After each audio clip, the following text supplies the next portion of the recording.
Kingsong S16. Это у меня обычная, а не Pro-версия. Завод прислал тестовый экземпляр.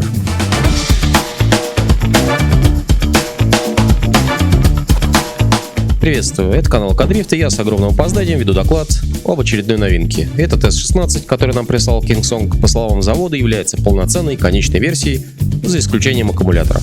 У нас сборка на элементах LG, а в финальной версии будет Samsung 50E. Позже оказалось, что и BMS на тестовом стоит другая. Также Kingsong предлагает Pro-версию этого колеса на элементах Samsung 50S. Разборка этого колеса будет в следующем видео, так как хронометраж получился слишком уж большой. А сначала распаковка. В коробке зарядное устройство, оно на 84 вольта 5 ампер. А вот зарядный разъем совершенно новый. Он круглый и маленький, а не как у старых 84-вольтовых колес Kingsong. В комплекте идут подушки, они немного помяты, но это не страшно, они надежно крепятся на велкро, так что проблем не будет. Для меня стала неожиданностью покрышка. Я думал, что будет внедорожная, типа как на батоне. Она универсальная, больше подходит для твердых покрытий. Наверное, и по езде будет мягко и комфортно. На покрышке указан бренд MAN LUNG, размер 3 дюйма на 12. Максимальное давление 2,5 бар. Рассчитано под установку камеры. Колесо, по первому впечатлению, выглядит компактным, небольшим, особенно в сравнении с лунтиком, но при этом оно широкое, как S22. На дне коробки обнаружились нижние упоры. И взвешиваем.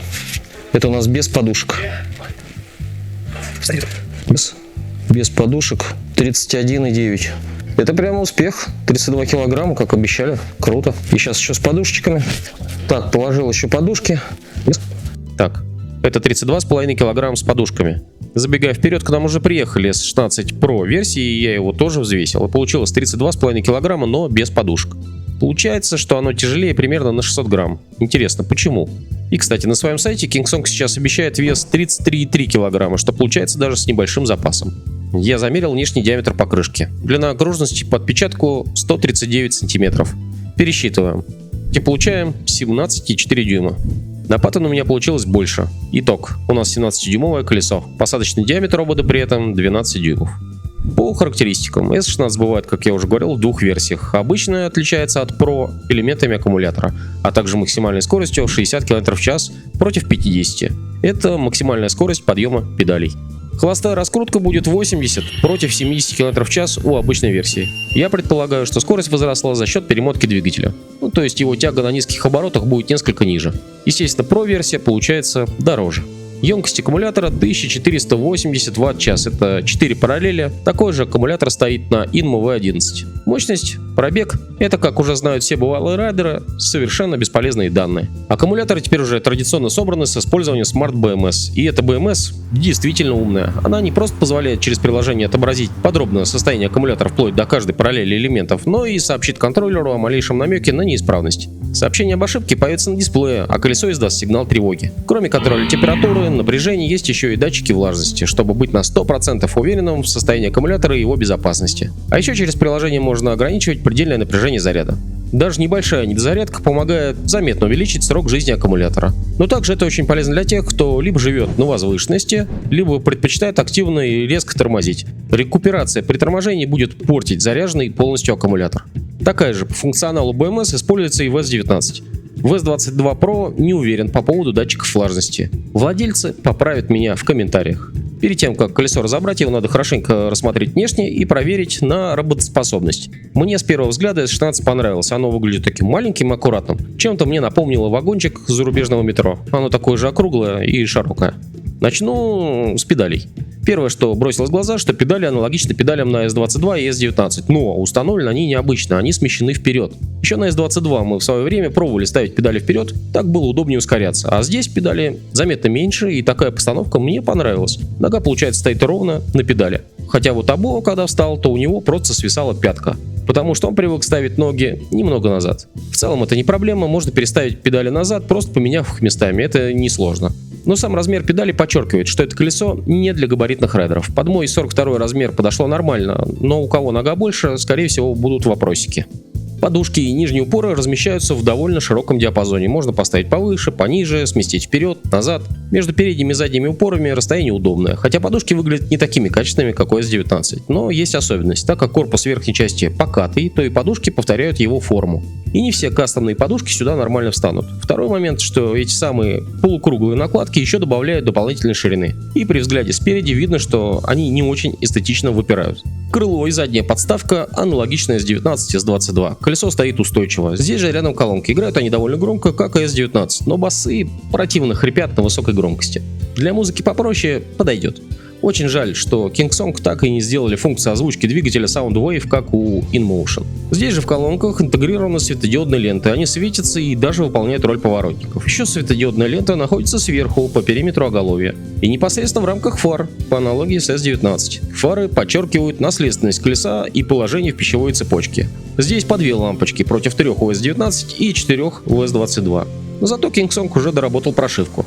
Фара имеет 2 уровня яркости по нажатию кнопки. Также дополнительный уровень яркости можно регулировать в приложении. Фара находится слишком низко, подсвечивать путь ей очень тяжело, но вот как ходовые огни, такое решение подойдет отлично, и поэтому яркость будет полезно поставить ниже, чтобы не слепить прохожих. А еще в приложении нашел профили подсветки и звукового оформления. Теперь можно выбрать пресет для заданного сценария из 3 вариантов, например, в режиме простоя или во время езды. Пометок никаких нет, просто вариант 1, вариант 2, вариант 3. Вариантов мало, жаль, что нельзя выбрать монохромную версию, но теперь хотя бы можно сменить радугу. Колесо так же, как S19, и использует озвучку действий. Но я заметил, что в отличие от S19, даже с включенным звуковым сопровождением, колесо пищит на скорость и дает тройной писк на перегруз. На S19 приходилось вообще отключать звуковое оформление, чтобы услышать пищалку. Возможно, в новых прошивках это исправили и на S19, я не проверял. Кстати, пищалка очень громкая, ее хорошо слышно. Меня раздражал звук включения, но в настройках, в приложении, в профиле так называемых голосовых оповещений его можно отключить вовсе или заменить на более спокойный, что я и сделал. Кроме этого, там же в меню можно регулировать громкость этих оповещений. Жаль, конечно, что приложение забило кучей всяких настроек для других моделей, и актуальные настройки не вынесены куда-то на видное место. Все очень неудобно. Сверху у колеса дисплей такой же, как на S19. Действия сопровождаются кучей ненужной странной анимации в стиле Тетриса из прошлого века. Профили для дисплея не предусмотрено. И лучше бы на экране было побольше цифр. Экран-то большой. Почему нельзя было вывести одновременно скорость и напряжение? Отображается либо то, либо другое, либо третий вариант. Это сила батарейного тока. Но все это выбирается только в дебрях приложения. Неудобно. Экран очень яркий, так что с читаемостью проблем не возникнет. Сзади над амортизатором находится сенсорный датчик, чтобы можно было колесо поднять, переставить или опустить на подножку. Точно так же, как на S19. Здесь же снизу порты USB. Они не защищены заглушками. Завод считает, что раз порты направлены вниз, значит и так сойдет. Тем не менее, порты зарядки, а их здесь 2 штуки, защищены хорошими добротными заглушками. Между портов зарядки кнопка включения с подсветкой, такая же, как у S19. У S16 на манер S22 сделаны 2 ручки. Передняя ручка для переноски 2 руками. Она же выполняет роль бампера. Очень похожа на ручку от S22. Вторая ручка выдвижная для перевозки. Выдвигается очень и очень тяжело. Кроме того, она немного люфтит в разложенном виде и даже в сложенном при езде издает дополнительные звуки. По высоте ручка короткая. Под мой рост 175 подходит, но все равно хотелось бы повыше.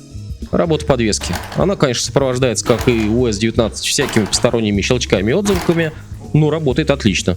Ничего не закусывает, ходит мягко и ровно.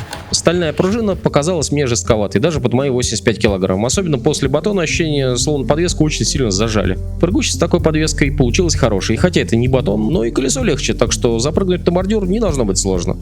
Так, по внешнему виду вроде бы все. Также встал и попробовал колесо в шоуруме. Сразу чувствуется отличная отзывчивость. Колесо очень легко и бодро реагирует на любое действие. Ускорение, торможение — супер. Но с другой стороны, после батона S16 легко доводится до клевка педалей на ускорение. Тяга снизу здесь ожидаемо не бьет рекорда. Сразу после подключения к колесу оно предложило обновить прошивки. Теперь их целых 3 штуки. Основная прошивка колеса, прошивка BMS, причем в каждую BMS прошивка заливается отдельно, и прошивка телеметрии. Не знаю, что это и зачем нужно. Но прошивка BMS обновиться не смогла. Я отложил этот вопрос. Не обновилась и не обновилась, но при каждом подключении к колесу приложение настойчиво напоминало об BMS. В итоге, когда мы колесо уже собрали и я разок даже на нем прокатился по улице, я решил непременно закрыть этот вопрос. Тем более, что вышла уже 2-я по счету официальная версия этой прошивки. Но основное приложение прошивку обновить не могло. Через 2-е приложение Kingsong SoftTuner я таки залил новую прошивку, и колесо радостно сообщило об ошибке, мол, прошивка не удалась, надо повторить. Сколько я не повторял, результат отрицательный.